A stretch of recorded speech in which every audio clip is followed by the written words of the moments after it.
Hit and run का जो law है, मैं पार्लियामेंट में खड़े होकर इसकी मुखालिफत करा था, मैं स्पीच भी डाला उसकी।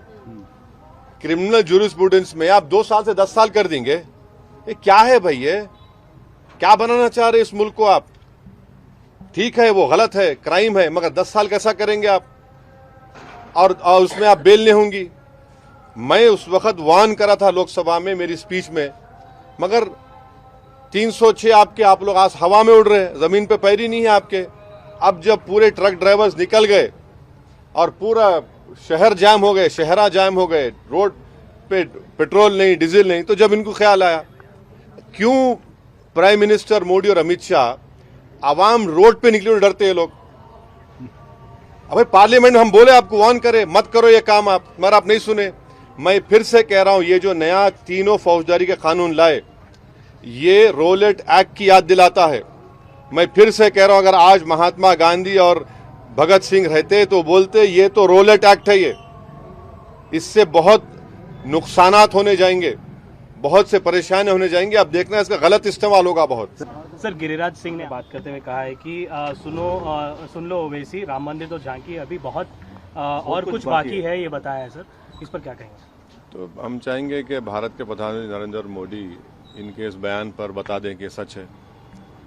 जब उनका कैबिनेट का मंत्री इस तरह की बकवास कर रहा है, तो देश के प्रधानमंत्री की एक मॉरल रिस्पॉन्सिबिलिटी बनती है, कलेक्टिव रिस्पॉन्सिबिलिटी बनती है कि वो अपने इस मिनिस्टर के बयान की तस्दीक कर दें। वो क्या कह रहा है, सच कह रहा है क्या? आप काशी, मथुरा, टीली वाली मस्जिद, सुनहरी मस्जिद, जितने आरएसएस के पास जो 30-35 हज़ार मसाजिद के लिस्ट है, क्या वो सब ले लेंगे क्या आप लोग? तो देश के प्रधानमंत्री की जिम्मेदारी है कि वो अपने मिनिस्टर के इस बयान के ऊपर देश को बताएं कि उनकी पॉलिसी क्या है।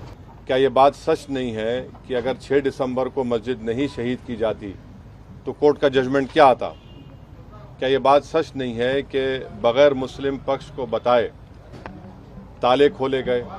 जब कंप्यूटर नहीं था तो चंद मिनट की हियरिंग में जज साहब ने 26 या 25 पेज का ऑर्डर दे दिया, और बाद में वही जज साहब ने अपनी किताब में लिखा कि उनको ऊपर से इशारा मिला क्योंकि उन्होंने अपने कोर्ट की दीवार पर एक काले बंदर को देखा।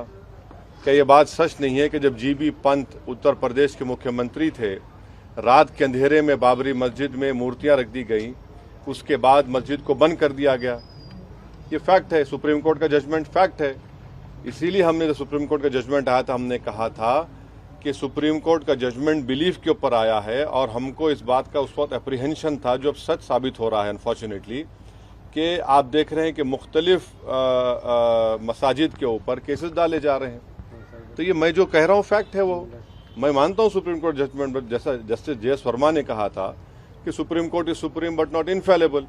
अब आप मेरे को बताइए, टीले वाली मस्जिद का किस्सा क्या है? 200 साल पुरानी मस्जिद है, और लुटियंस जब बना रहे थे दिल्ली को, तो उसको छोड़कर बनाया गया। तो पहले वहाँ पर गांवों को हासिल किया गया और मस्जिद को कोई हाथ नहीं लगाए। आप मस्जिद के ऊपर नोटिस देते हैं।